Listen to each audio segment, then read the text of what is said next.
Hello guys, thanks for joining the event. I will just quickly start with a few words about our company. I just want to thank our site leader Florian for allowing me and us to organize this event. And yeah, I will thanks for the first time and will be many times during the speech. Christian for coming, Martin for running the event of Bitcoin Meetup in Basel.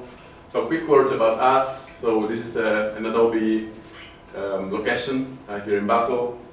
So we're about 140 people and mainly working on.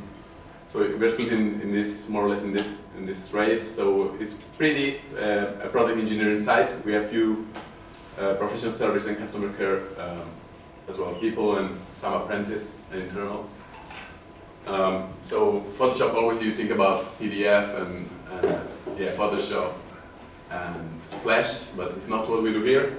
We actually do an enterprise content management system, and it's called AM, and yeah, that's about it.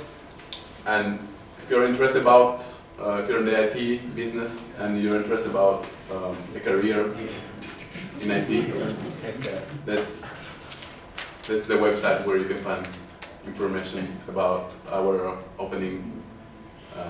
Yeah, that's all about it. I will not steal any more time to Christian. I will have now Martin saying 2 words about the Bitcoin event, and then we'll start with the presentation.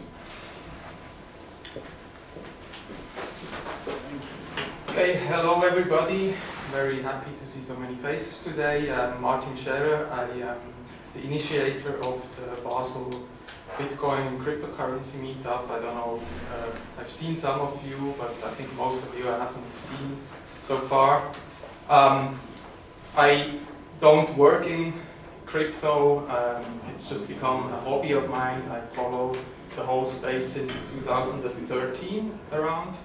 And over the years I've had many times the urge to talk people into cryptocurrencies, and usually they were completely not interested.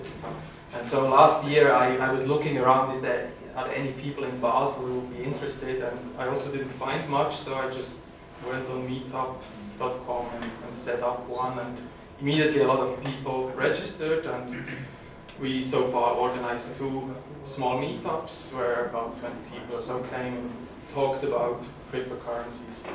And there are a lot of ideas going around what we could do, and we are also thinking about having speakers, and so I was very happy to meet Antonio Sanso from Adobe here, who is a cryptographer and has a bit more connections in the field. And he was able to organize our today's speaker, Christian Decker. Christian is working at Blockstream. I'm sure you've all heard of Blockstream. It's a company founded by Adam Back, Gregory Maxwell, and what's his name?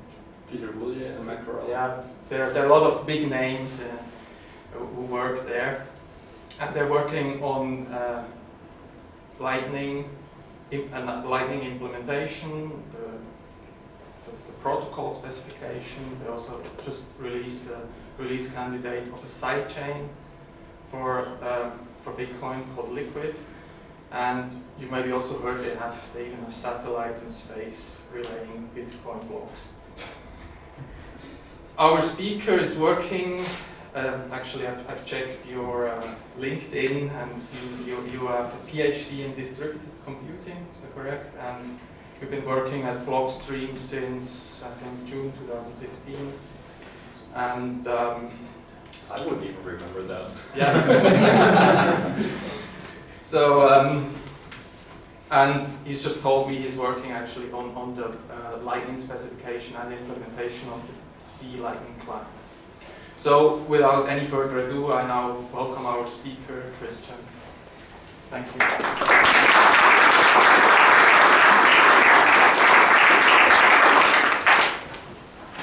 Yeah, for the usual awkward moment of switching laptops and stuff. Right. How many engineers does it take to switch the beam around?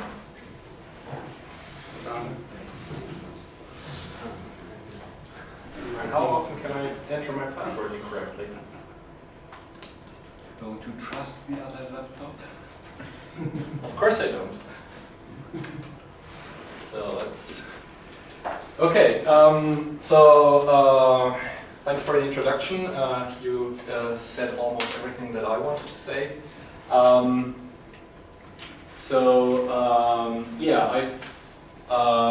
Christian. I've been working on Bitcoin and similar stuff since 2009. In case anybody was wondering why I would be talking about the history of Bitcoin, it's because I lived through it. I grew with it and I suffered with it many a times, and this is basically the story of my experience with Bitcoin. It's obviously seen through my lens, so don't take it's obviously colored through my experience. This is not a neutral account of it in any way. Since we have quite a few conspiracy theories about Blockstream, this is my point of view, not Blockstream's. And please, don't trust verify.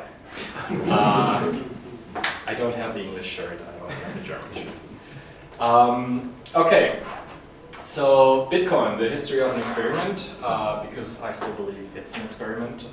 We'll see, history will tell us whether it's here to stay or not. So let's get started.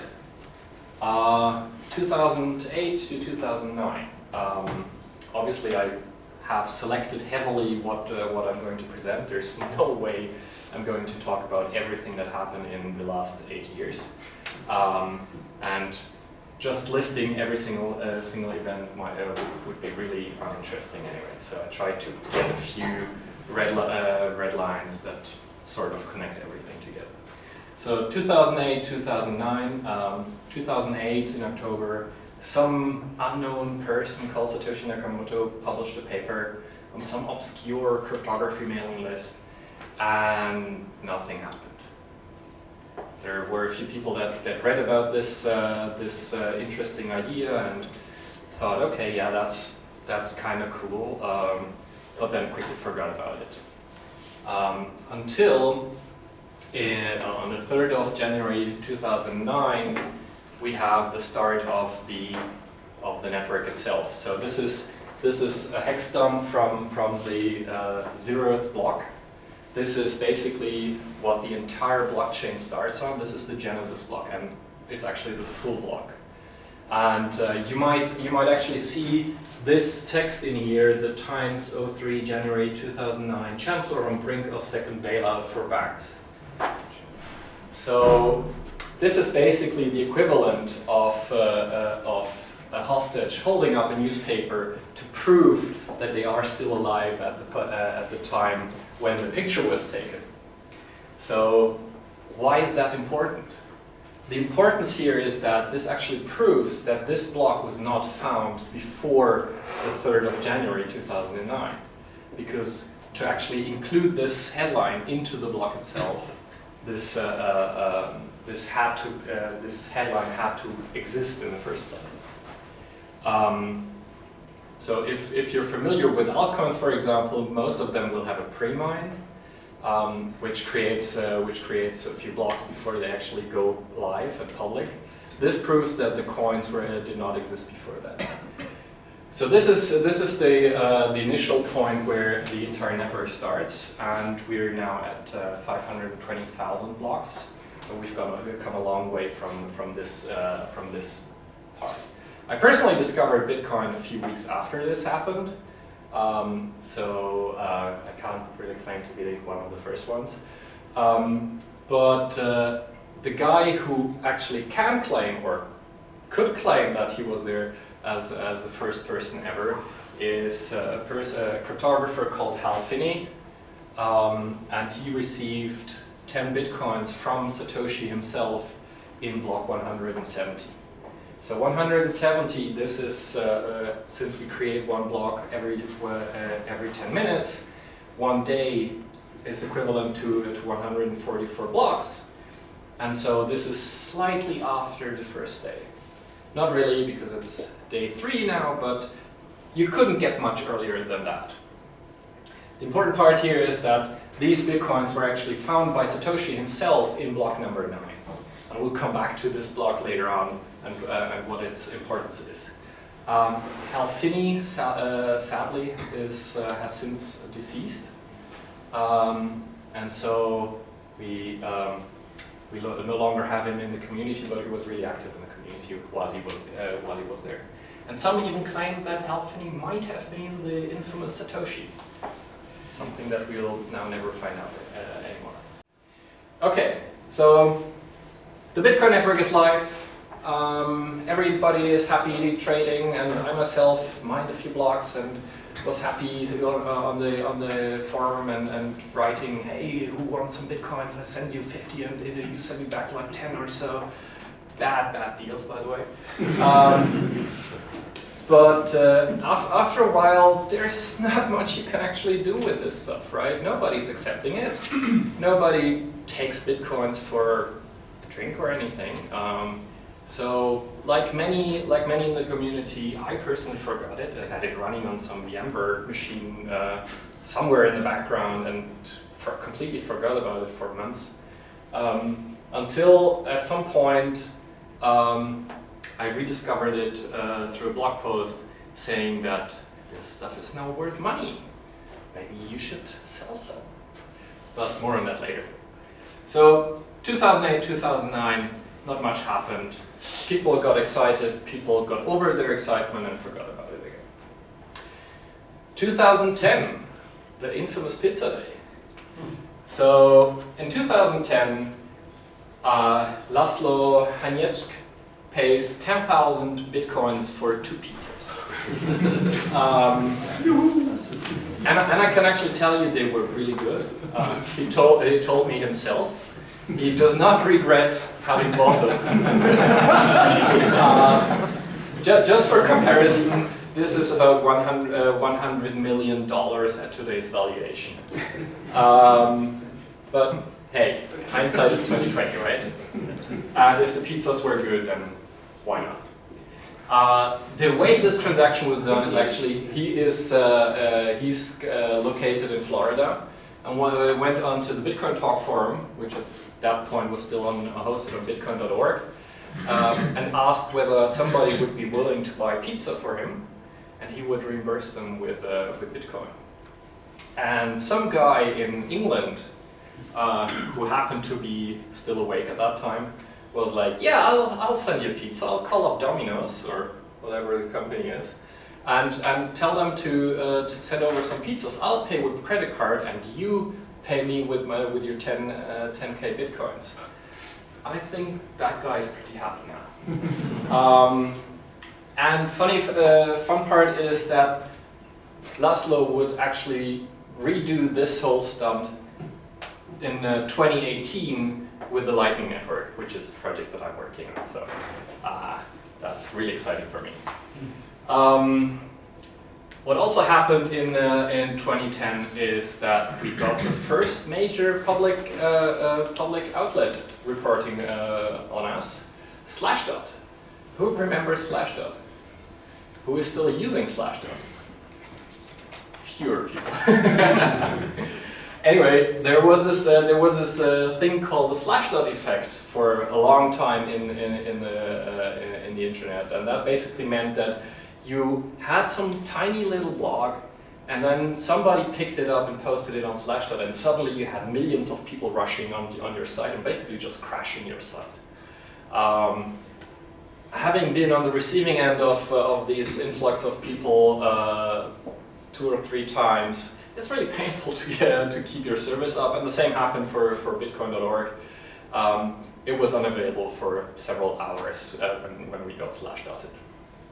Okay, and now for the villain of this whole piece, Mt. Gox. Mt. Gox is actually one of the players in the space that we'll see over and over again during this history lesson, and it is an exchange that allowed you to buy bitcoins for fiat currency and sell for fiat currency.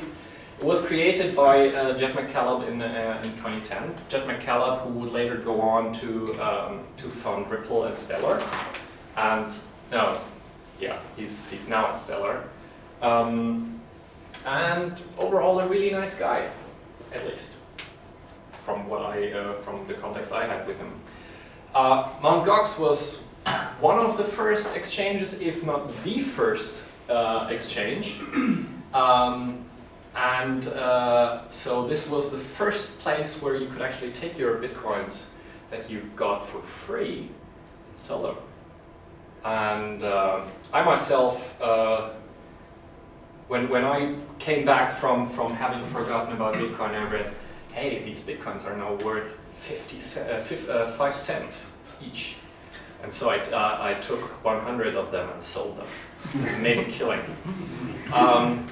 Later I did that a few more times and then got ripped off because of PayPal chargebacks. Hard way to learn about chargebacks. So this was the first place where you could flip your bitcoins, and basically it stayed the biggest exchange for a long, long time until it went under in 2014, which we'll see later. And we also have the first major bug in Bitcoin, in the Bitcoin implementation, I should say, which led to the creation of quite a few Bitcoins. So the software engineers among you might recognize this as UN64 max divided by 10 to the minus 8. So this is actually, so any idea of what bug could have created this creation of bitcoins out of thin air? Overflow? Yes. It was actually an integer overflow on the representation of the Satoshis, which is the smallest representable unit in Bitcoin. And so this guy basically created a transaction which had an overflow in the number field and could then create these coins out of thin air. Other than that, the way we resolved this was the Bitcoin community was really tiny at that time still. So everybody had phone numbers from everybody else. And we actually just called up everybody and told them, you know that transaction? Let's roll back and replay it and do as if that never happened. So at that stage, this still worked, and people actually agreed on rolling back the state and replaying a different history. Okay, well that's basically it for 2010. So 2011. 2011 was a big year for Bitcoin because we got mainstream attention. First and foremost because of this. This is the Silk Road. It used to be a website where you could buy any kind of drug. It was an onion website that you could only reach through the Tor network, and all prices were denominated in bitcoins because people believed at that point in time that Bitcoin transactions are untraceable. They turn out not to be, but that's a different story. So this obviously got us a lot of attention. People can now buy drugs online without having to fear police action against them. And there are still people that think that this was a good thing for the community because it meant you would not have to go, if you wanted to have some weed, you wouldn't have to go down to your dealer in the shady neighborhood handing over wallets of cash and then hoping that he would give you a clean product. This actually allows you to have a much more Amazon-like experience where you can actually test out what you're buying, give them a rating, and sort of have this this cleaner product. But yeah, I digress. Also in 2011 we had the Bitcoin dollar parity. I would have never believed this to happen this early on.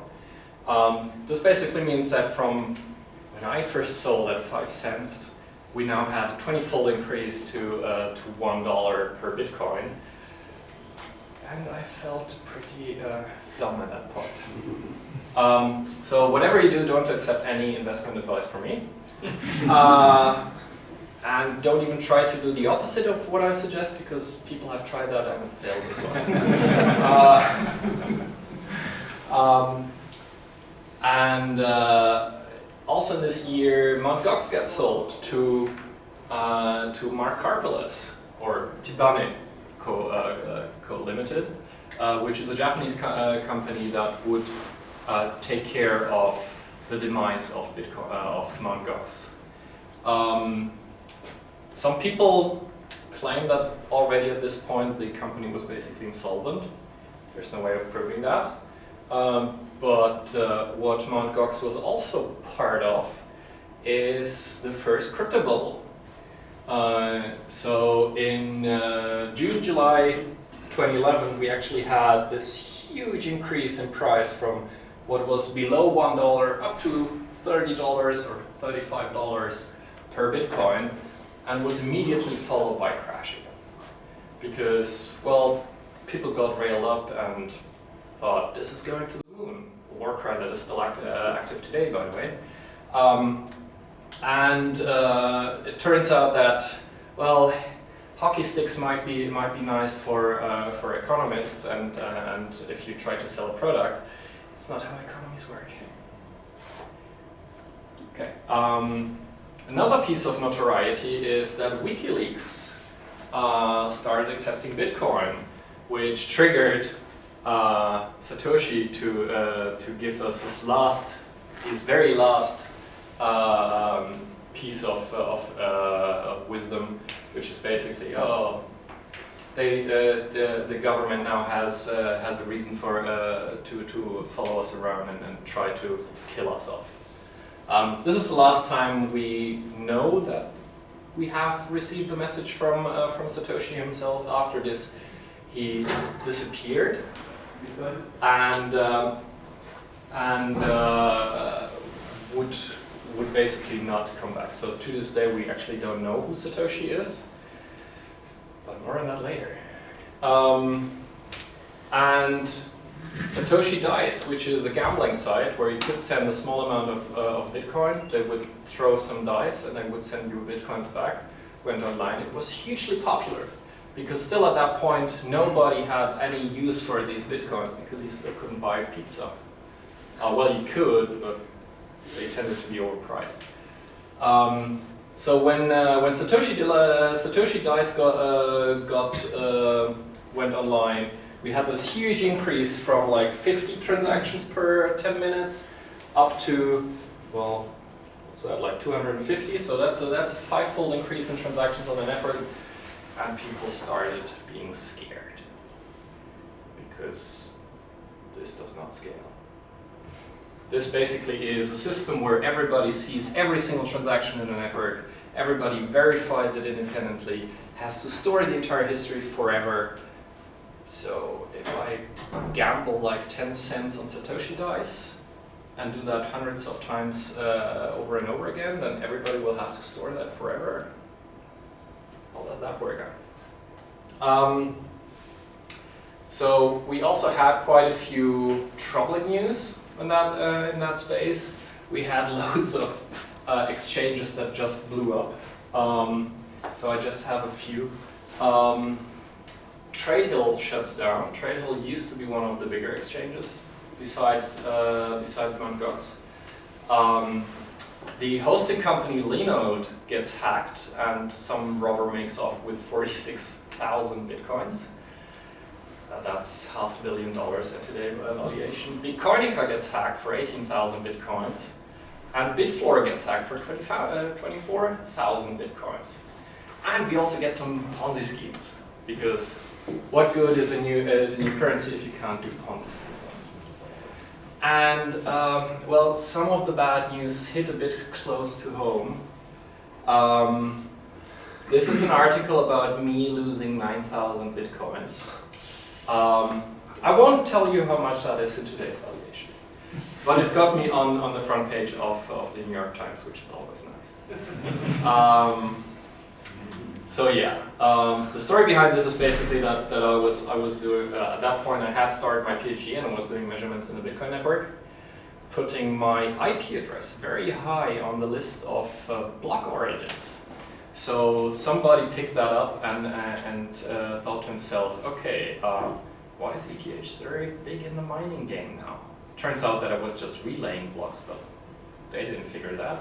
So they started snooping around, and short story is, don't reuse passwords and disable SSH password authentication. That's basically it. Okay, so 2013, 2014, the Mt. Gox ellipse. So Mt. Gox by this time was responsible for 80% of all exchange traffic worldwide. It had a daily trading volume of several millions of dollars, and it had just pushed the price of Bitcoin above $1,000 per Bitcoin. Among several claims that this might have been artificially inflated, it turns out that that Mt. Gox suddenly stops processing withdrawals in February 2014, and then February 28th it shuts down completely and declares insolvency. So quite a few people got upset by this, and what Mt. Gox claimed is that a flaw in the Bitcoin protocol called transaction malleability was to blame for the coins that disappeared. It turns out that they had lost 850,000 Bitcoins from their internal storage. Now, 850,000 Bitcoins, that's quite a lot of money, even at a valuation of only $1,000 per Bitcoin. So what's the malleability all about? So basically they would receive a withdrawal request. So I'm a customer at Mt. Gox. I want to withdraw my coins to my wallet on my laptop. They would process the withdrawal transaction and the request, and then create a withdrawal transaction. This withdrawal transaction is then sent to the Bitcoin network and is verified by the entire network and processed, and eventually I will get a confirmation for that transaction. It turns out that I can take the transaction and I can twiddle a few bits. Now, the transaction is still valid because I twiddled it in such a way that the signatures and everything is still valid, but it looks slightly differently. And in particular, the transaction hash of the transaction is no longer the same. And Mt. Gox were saying, we're looking for the transaction hash to see if the withdrawal was confirmed or not. We can't find that anymore. It wasn't processed. Here's another withdrawal. So they basically turn around and say, here's $5. Have you received those $5? Oh no. Okay, here's another $5. Not the smartest thing to do. So we disproved this in a paper in 2014, and this malleability attack was nowhere to be seen in the network. It later surfaced that, first of all, they found 200,000 Bitcoins in some paper storage somewhere, which is already quite suspicious if you suddenly find 200,000 of them. And some people allege that these coins were already missing when Jed McCaleb sold it to Mark Karpeles. So we'll never find out what really happened. They are now, they started the bankruptcy process. All their assets were seized and are now managed by a trustee. And just recently, the trustee started selling these coins again, which, well, he actually managed to crash the exchange rate from 10,000 to 16,000 because he wasn't careful about what prices he would be asking for it. And What's particularly interesting for me is that we start to see the start of the scaling discussion. So as I mentioned before, a system where everybody verifies everything and has to store it forever is kind of hard to scale. And in 2013 and 14, people are actually started to see that at some point we might hit a wall. As a denial of service countermeasure, Satoshi added a limit to 1 megabyte to the block size, which limits the total number of transactions we can have in a block. Hence, how many we can confirm in a time window of 10 minutes. This quick fix proves hard to remove because it would basically invalidate what everybody else was enforcing on the network. So that's what we call a hard fork. And this discussion is still ongoing today. And it's a really heated debate, and we'll see a few of these examples.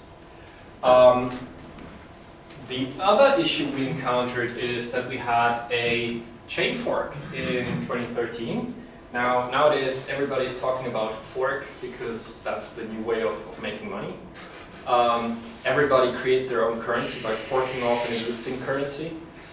This is the second really big bug that we had in Bitcoin. And it turns out that at that time, the software implementation of the Bitcoin protocol had an implicit limit on the number of file descriptors we could have in the database. And the upgrade removed that limit.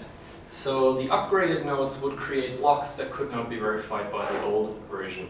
And we had a fork of 36 blocks, I guess. And luckily enough, even at that time, we still had a community that was small enough so we could just call everybody and say, hey, would you mind downgrading your node and deferring the upgrade a bit so we can sort of agree on what the real state is? And some mining pools actually took quite a hit in accepting this downgrade and basically discarding their blocks. But it was good for the community to stay compatible. Okay, now I have a little bit of a sidetrack here. I'm not an expert on Ethereum, but Ethereum gets started at this point in time. And most of you might know Ethereum because it made quite some news lately due to what's called an ICO. Any companies here doing an ICO, by the way? Okay, I don't have to be careful not to hurt feelings then. So Ethereum is basically an offspring of Bitcoin. In Bitcoin, we have transactions. Transactions create what's called an output, and output are owned by individuals. The way we define ownership in Bitcoin is basically this guy has the ability to prove that he is the owner, basically by doing a cryptographic signature of what's required. The way we describe this in Bitcoin, though, is through a scripting language. And what we basically have is we have an output script which sets up, hey, anybody who can give me a valid input for this can spend these. And we have an input script that basically just provides these parameters to the script, which is evaluated, and then basically says yes or no. Ethereum took this whole idea a bit further by saying we have having a scripting language is quite nice, but it's quite limited in Bitcoin. We would like to do some more. So Ethereum was created on the idea of extending the functionality of scripts to go beyond proving ownership of some funds, and instead go towards a system where we can prove arbitrary things, store arbitrary data, and combine that with a payment system.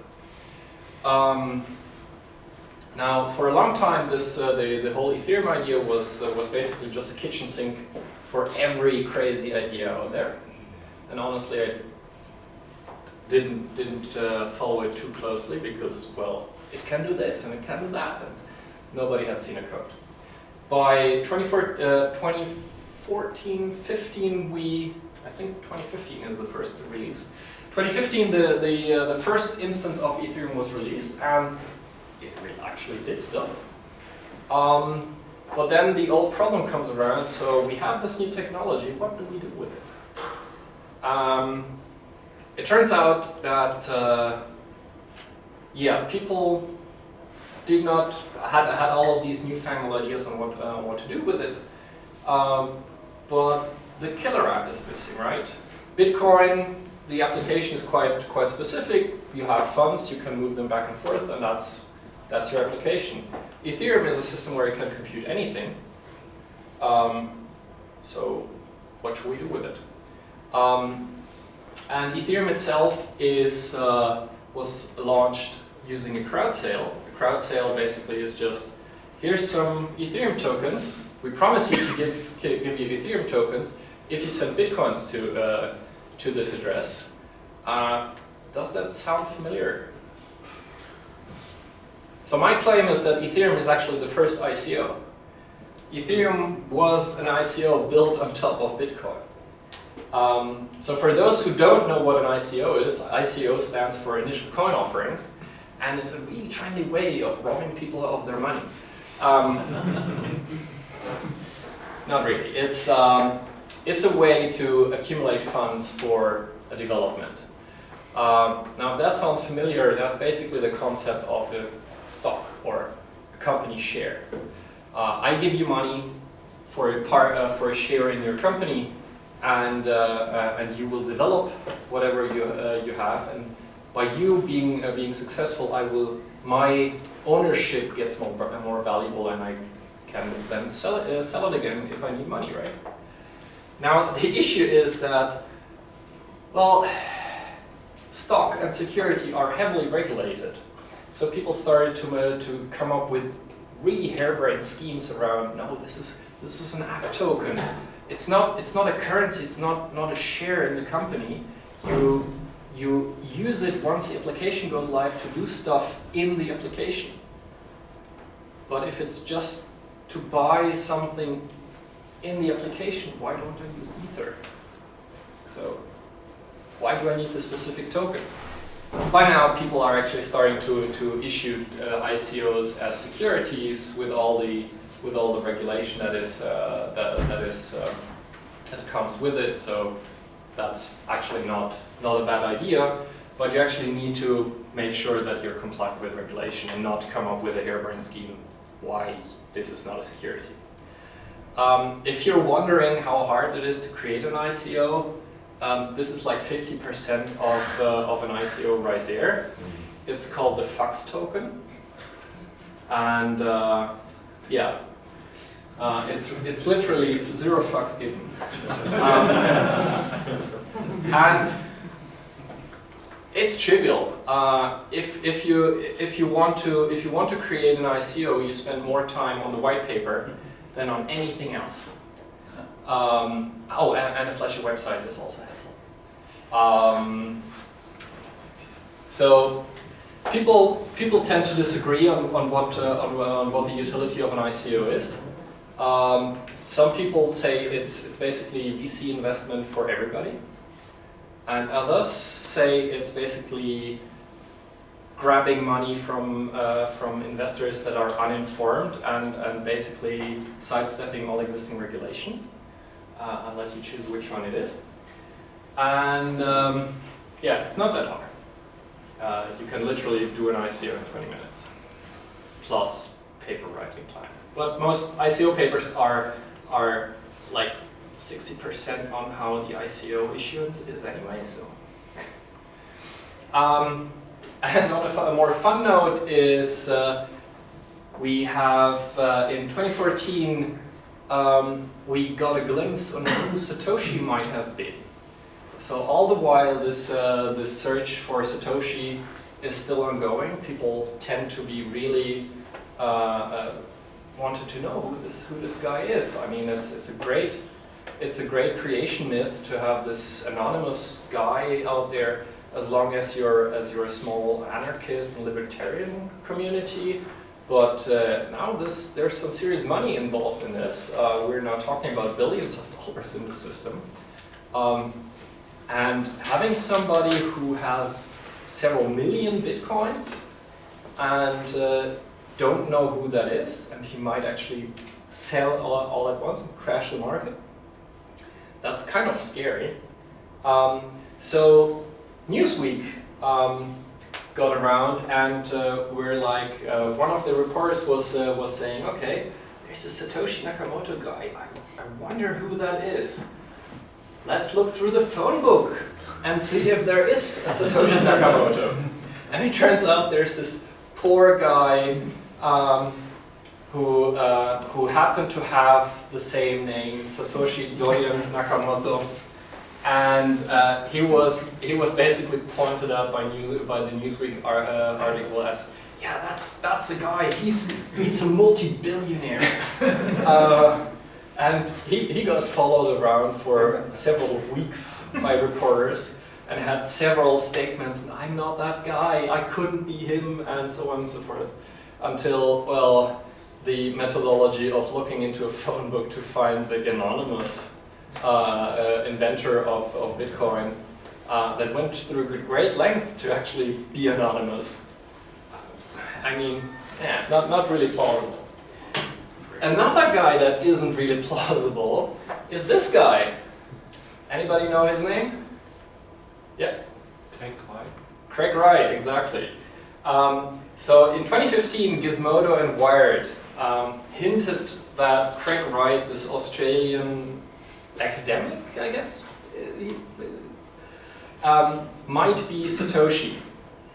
And at first he was a bit reluctant to say anything about his relationship with Satoshi. He might be it, he might not be it. In 2016 he set out to prove that he is Satoshi. And the way he did it was in several closed-door meetings with people from the Bitcoin community. Some of them were Gavin Andreessen, for example, the maintainer of the Bitcoin core client. And he managed to convince them that he is Satoshi. And he later did a public proof in which he took his favorite passage of the SAT, computed the hash of it, and then signed it. And the really fun part is that if you saw the proof ceremony, he had this huge text of the SAT, and it was cut off at the bottom because the screen wasn't big enough. And then he said, okay, yeah, the hash is X, and now I sign it, and he signed it. And then he gave the hash plus the signature, he gave it to a third party to verify. And the third party was, yep, that's a valid hash, that's a valid signature for that hash and that private key. Where was that private key from? Well, the private key was from the first ever transaction that was done in Bitcoin, which was Satoshi Nakamoto sending 10 Bitcoins to Hal Finney. Basically the first slide of this presentation. Now, we sort of know that this address and private key belong to Satoshi, so this must be proof that this is indeed Satoshi, right? Problem is, the text did not match the hash. So he basically pulled the hash out of thin air and then signed it, and it's a valid signature, right? It turns out that he basically just copied the hash from the first ever transaction, Satoshi to Hal Finney. He copied the hash, and he copied the signature. And of course they match. So an eagle eye on the Bitcoin community went ahead, looked at the video, transcribed the hash that came out, and used Google to search for that hash. And it turns out, yes, That's exactly the first ever transaction that was done in Bitcoin, and he copied the signature. So Craig Wright, at the end, sort of stepped down and said, yeah, I'm not going to repeat my proof, because why would I? Or deliver a proof in the first place. There's still quite a few people that believe him to be Satoshi Nakamoto, and he might well be. I mean, it's really hard to prove that he is not, or he might be part of the group hiding behind the name Satoshi Nakamoto. The problem is, if you have an easy way of proving things and a hard way, and you choose the hard way, something doesn't quite add up, hence the image. Yeah. Oh, and he also is quite fond of patents. He claims to have around 200 patents, and he has like 30 doctorate degrees, which he's really keen on showing off. Basically coming in with a wheelbarrow full academic of... degrees. What? Academic degrees, not so many doctorate degrees. Yeah, academic degrees. But yeah. But he basically comes into the room with a wheelbarrow full of certificates of X, and will show them off to anybody who is curious. He is very charismatic, so I don't blame anybody who leaves him. I don't. Okay. So now we come to last year. Just one more thing. Like I heard that somebody did an analysis on all the blog posts. At the time they were like sent at the way they were written, and they guessed it's somewhere in the United States because of the sleeping times. Well, sleeping times doesn't matter. Well, I mean, we're all geeks nice. with really strange sleeping patterns. I know I'm on the San Francisco sleeping pattern, so I have some overlap with my company. So there's quite a few analyses of who Satoshi might have been. From the writing style, apparently he's got a rather British writing style. The name choice being Japanese might be suggestive. In other cases, yeah. I mean, there's a lot of guesswork around this. It could have been Hal Finney. It could have been you. Nobody really knows. And what I argue is that besides the potential economic impact he might have by selling off his coins, there's very little that Satoshi actually has to say nowadays. He disappeared in 2011. We haven't, not 2012 I guess. He wasn't involved too much with the development of Bitcoin, or he might be under a different name, in which case that's now his identity, which he may use to make claims. But while I'm grateful for Satoshi to have created Bitcoin, this amazing technology, I'm not really sure that he's in any way an authority on what the future direction of Bitcoin should be. Nevertheless, it's fun to speculate. Okay, so 2017. Everybody remembers, right? We had like this huge spike to $20,000 per Bitcoin, and sure enough, we had a crash afterwards. Some of this, as I mentioned, was some of the downside, as I mentioned, was again due to our old friend Mt. Gox, because some of these funds were sold off in not too much of a professional way. But the big news is that we finally get what's called segregated witnesses. So this is a change to the Bitcoin protocol that we have been discussing for 2 years, in part to address the scaling issue, although that was more of a side part and probably added more to the contentious nature of Bitcoin rather than focusing on what it was supposed to do. SegWit is actually in the first place, or what concerns me is more our fix to the transaction malleability, which was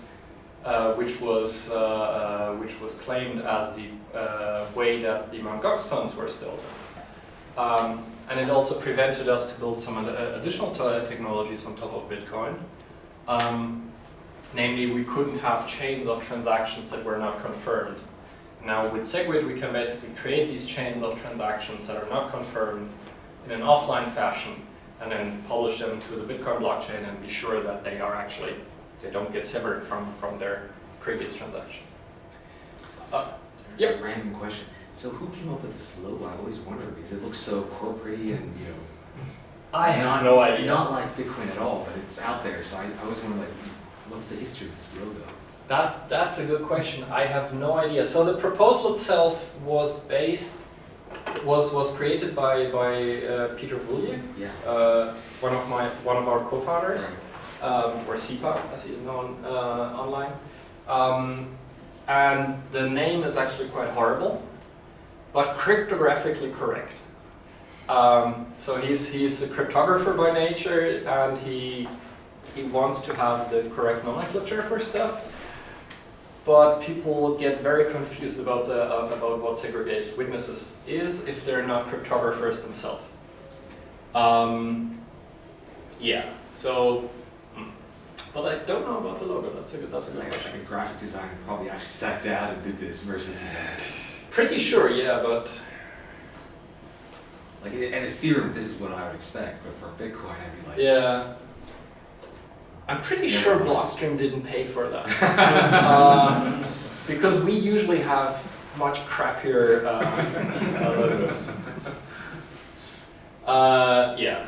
But as a side effect, we actually lifted the, we got an increase of the block size from 1 megabyte to 4 megabytes, which is kind of neat. It buys us some time.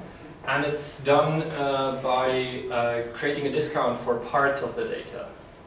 And unlike just increasing the block size, this is perfectly backwards compatible. So if I were to run a node from 2010, my first node was version 0.2, that could still return the same result. It would take forever because it's inefficient as anything, but it still adheres to the old rules. Now, at the same time, we had this other proposal called SegWit 2x, yet another entry in the long story of name squatting. SegWit 2x was basically saying, let's have SegWit and then increase by to 2 megabyte blocks. That would not have been a backward compatible change, because people that were running an unupdated node would have rejected 2 megabyte blocks. Okay. So out of all of this discussion comes the first real fork in Bitcoin. It's similar to what happened in 2016 with Ethereum and the Ethereum Classic. In Ethereum, there was a hack of a smart contract called the DAO, this decentralized autonomous authority. I see people are not happy with calling it a hack. It basically is a flaw in the smart contract that allowed people to withdraw money that they did not own, according to the interpretation of the authors of that smart contract. But by using this separate path to withdraw money from the smart contract, it was actually possible to get that. So Ethereum decided, yeah, we'll reset that, just like we did with Bitcoin a number of times, due to real bugs. And some people were, no, you were always selling this as code as law. Now, just because you're not happy with the outcome of your law, you can't just reset this. And that's where Ethereum Classic comes from. Now, Bitcoin and Bitcoin Cash is basically at around August 2017, the discussion about the SegWit 2x and SegWit proposals were becoming more and more heated. following the mailing list got really, really ugly because people started calling each other names, and for some time several people unsubscribed from the mailing list just because it got so ugly. So on the 1st of August, the Bitcoin Cash people just decided we disagree with the philosophy of how the official Bitcoin client is maintained and how the roadmap is laid out. We want to have bigger blocks now. We don't want to have this admittedly more complex but cleaner solution, in my opinion, called Segwit. So they decided to just use the current state of the Bitcoin network and start an alternative currency on top of that. Meaning that every single one of the owners of Bitcoin at that time got the equivalent number of Bitcoin Cash, and quite a few people cashed out. This is a neat way to sort of incentivize people, or having people have skin in the game for this new currency. So this whole trick was repeated over and over and over and over again. It's now called an airdrop. It basically means that we're doing random change. We'll credit everybody who has coins in the old network. We'll credit them with coins in the new network. And now you're involved with this, so you should care about this. It's a neat trick to get people involved, but far less effective for Bitcoin Diamond, Bitcoin Gold, Bitcoin... What? Bitcoin Private now. Bitcoin Private, yes. There's just so many. And some of them are actually trying to do the reverse as well, with Zcash now trying to fork back into Bitcoin and sort of having a two-way merge between Bitcoin and Zcash. The whole thing is just crazy. And the really interesting part for me personally is that we now get to implement Lightning, which is my project. So, as I mentioned before, the reason why we had to wait for Segwit is that we are creating transactions off-chain, and we need to have the assurance that these transactions do not get severed from each other when going on-chain. But if you want to know more, just catch me later, and I'll be happy to talk about this. I know I can be quite... I can talk about Lightning forever, but I'll keep it like this. So, that brings us to today, 2018. Will this be known as the year of Bitcoin's maturity? Who knows? As I mentioned, I'm really, really bad at predictions. No problem. Just don't be Bitcoin mining on that phone. So 2018, it's still young. A lot can happen. There's still loads of drama. So come for the drama, stay for the tech, please. As I said, we already had this crash due to Mt. Gox selling off, and just yesterday Google decided to ban cryptocurrency ads. The US House of Representatives had a hearing on Bitcoin and ICO and cryptocurrency in general. Loads of stuff is going on. Switzerland is actually at the center of all of this because, believe it or not, many companies are moving to Switzerland because of the liberal regulation. And because, well, the US is getting really unattractive for these kinds of companies. So there's still loads to do, and I'll try to stick around for some more time and see how that works out. So that's me. If you have any questions, please. We can also move that to a more private meeting if you want. Yeah. Do you see like the bitcoins to become a real thing in the country's economy, or would you see all the countries coming with their e-currency more, or what would be the more what could come out of this? Would the society in global society accept that currency as one? I don't know. There's certainly countries now trying to do a statewide cryptocurrency. There's the Petro, which just came out this year for Venezuela. There's also some island states that are creating their own cryptocurrency. It's definitely an interesting venue. Unlike many Bitcoin users or Bitcoin enthusiasts, I don't think that Bitcoin or cryptocurrencies will replace cash or fiat currencies completely. I think they're a really useful tool to have in addition to state-owned currencies or state-controlled currencies, and they can be used as a good way to secure you from state action.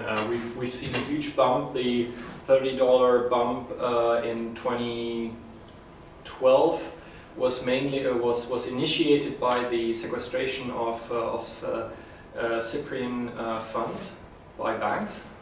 And some of the upswing to $1,000 per Bitcoin was also due to Venezuela having tight monetary control, and people basically just trying to hedge against too much of an inflation or sequestration.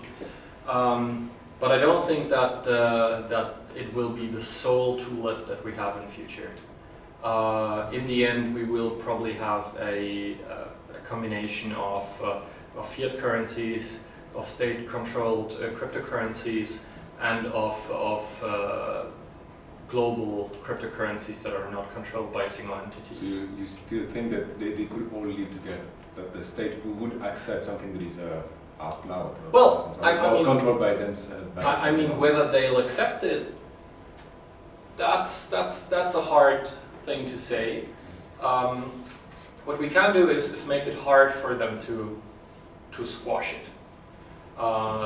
Make it, let it become so resilient that they can't really do anything about it. That's a less desirable outcome than having them accept it, of course.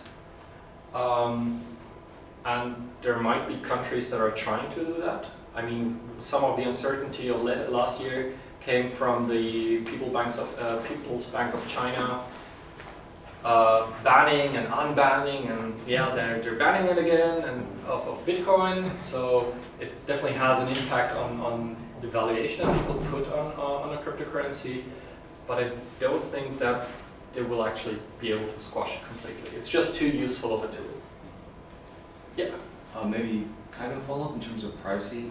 You mentioned you were working on Lightning.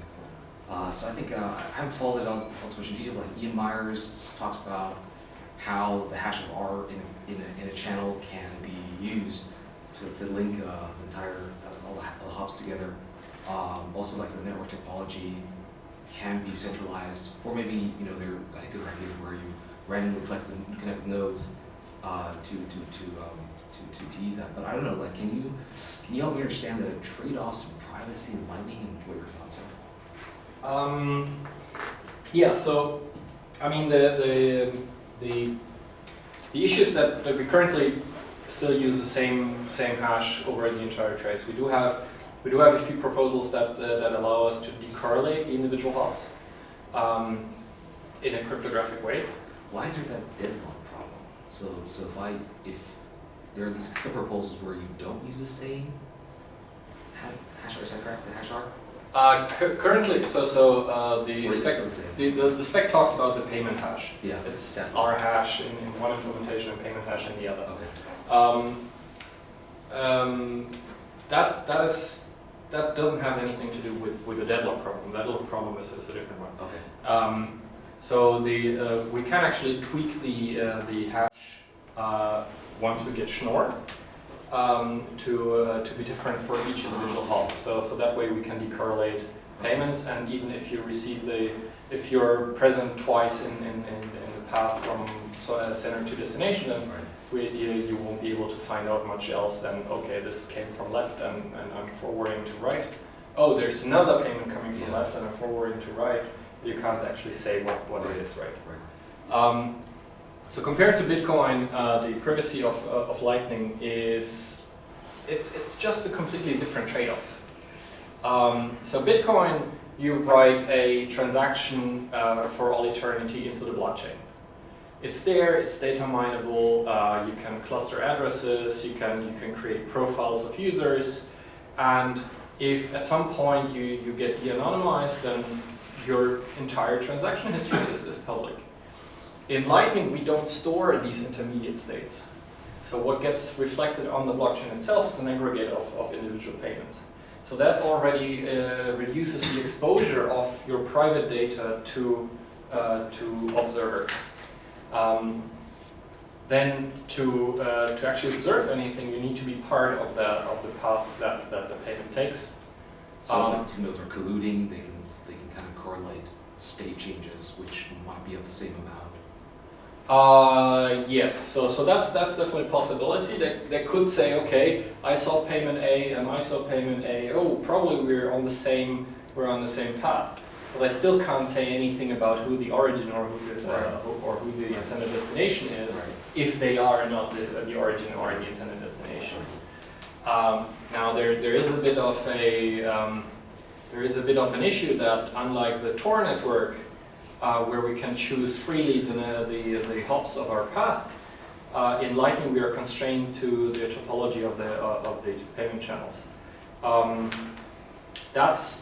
That's a good criticism. I can't refute it. Whether that actually, so first of all, it's a criticism of the privacy of Lightning compared to Tor, not to the privacy of Bitcoin, obviously. And whether that impact is sufficient to say, oh yeah, Lightning is completely public and not anonymous. We don't know that. So today, if I haven't seen any research to that effect, at least. But today, I open a channel, I can decide who I open a channel to, and then I start routing. Do you think like whom I open channels with will be part of the bolt specification? Like if we say if nodes are required to diversify their channels a little more, so that say this traceability is a little harder. Yeah. Do you think that's going to be part of the off-chain protocol, if you will, or do you think that's more of a personal strategy or choice? So the choice of whom I open a channel with is mostly my own nodes policy. Yeah. We would like to have people open random channels because first of all that creates a very low diameter network. Right. And secondly, it avoids single points of failure. Right. And thirdly, it gives you this opportunity to sort of hide in the crowd, right? I just if I open one channel and I send you a payment, then you know that this payment doesn't come from anybody behind me because you're my only contact, right? Already, if I open a second channel, am I the origin of that payment or am I just relaying it?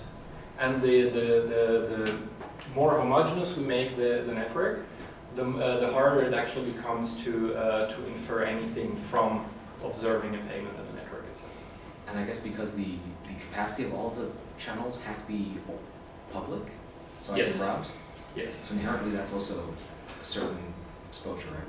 Yes. So hence the reason why we try to open them as random again, because we don't want you opening a channel leaking any private information about your relationship with your node's peer.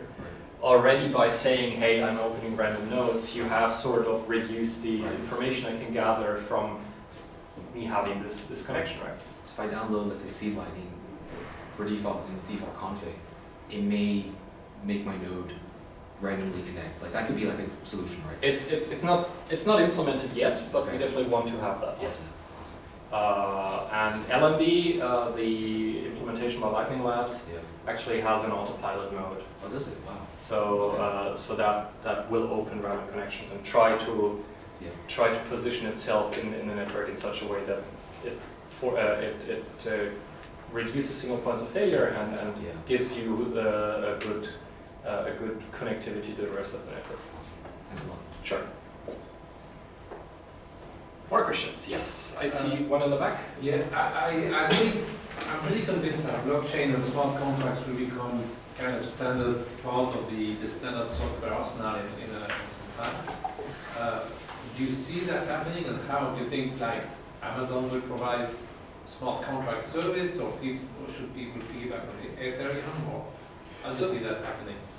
So I mean I'm obviously very positive on the future of Bitcoin.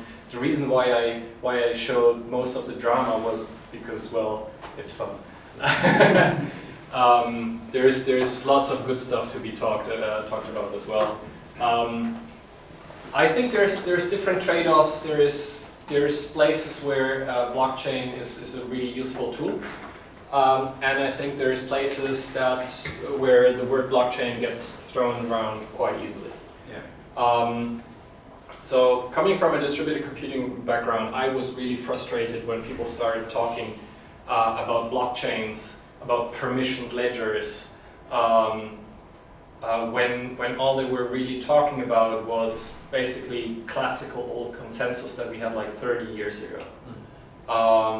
It's just using the name blockchain. It's a misappropriation of the name blockchain for something that has merits by itself. I think there's an entire spectrum of applications.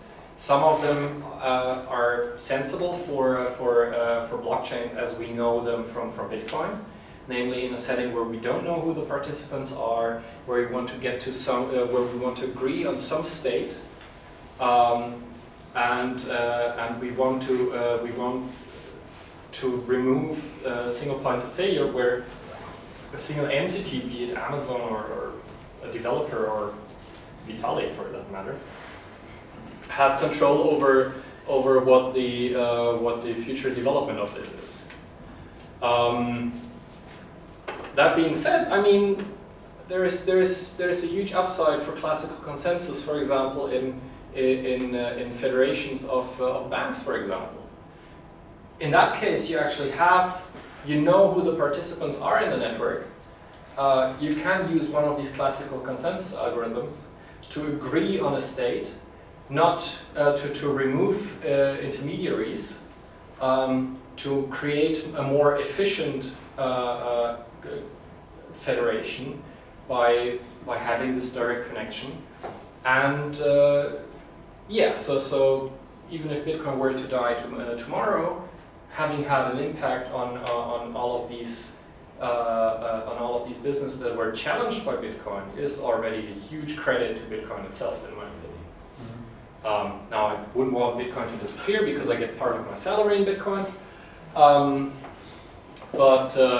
So as to your point for blockchains being offered by Amazon,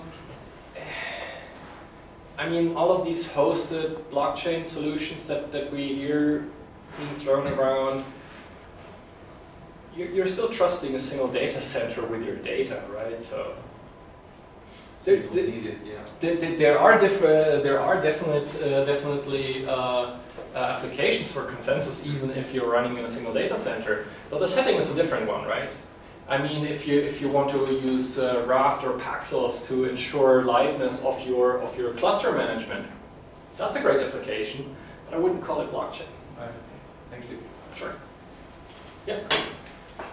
There are different type of blockchains. For one, which was very interesting, is the old rail blocks. It's called now Nano. In their blockchain, basically, everybody has his own blockchain. Basically, you can create a transaction that is processed right away. What do you think of this kind of type of blockchains? Where you don't have a block time, you don't have to wait. I'm not up to speed on those kinds of blockchains. So I saw Charlie Lee, which is the founder of Litecoin, maybe some people know. He thinks it's a good project and he bought some actually.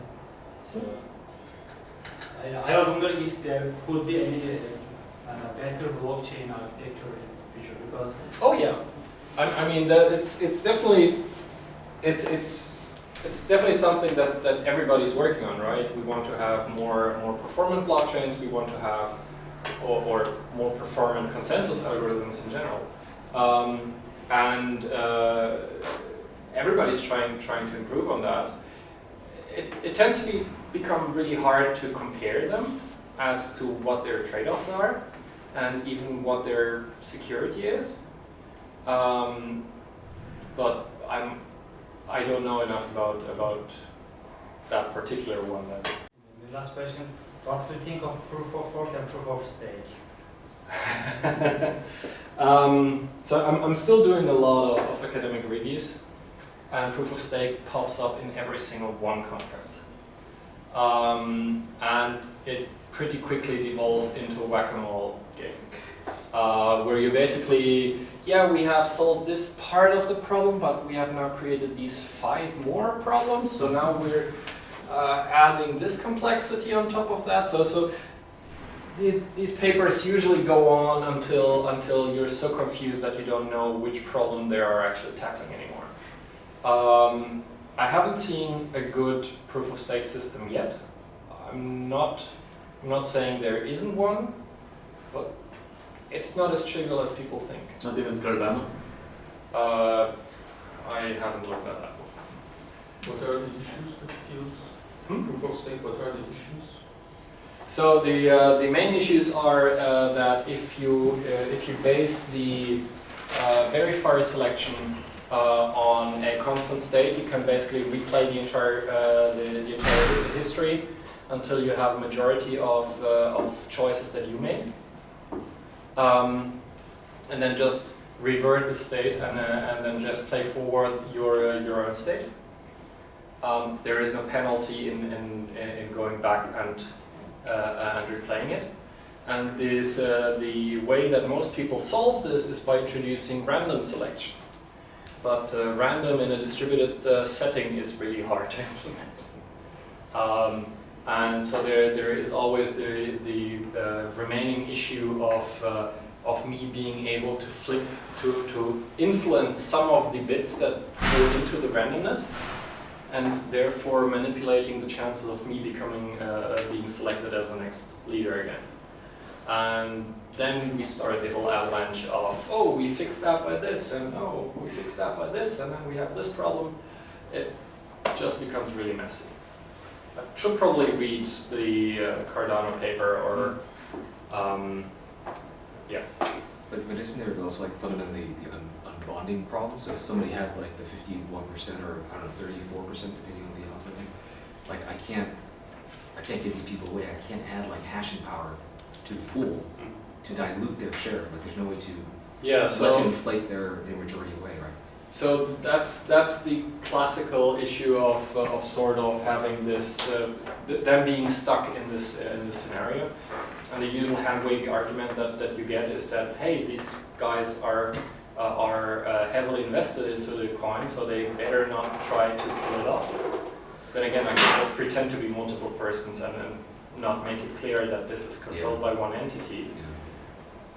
Yeah. Is that then truly a decentralized system? I don't know. So what I think the argument is correct. So in a POS, there is in principle no way of attacking a big entity, a monopolist. So in a proof of work, in principle, anybody with any Bill Gates, not part of the game yet, can design a better miner and just push hash rate onto the network and get a share, which is much more decentralizing in the end than the POS. Yes, so I guess the hope for proof of stake system is that they would actually also have to sell something at the end. You don't really want to have, so in Bitcoin we have the mining reward, which pays off people investing into hardware and investing energy into the mining process.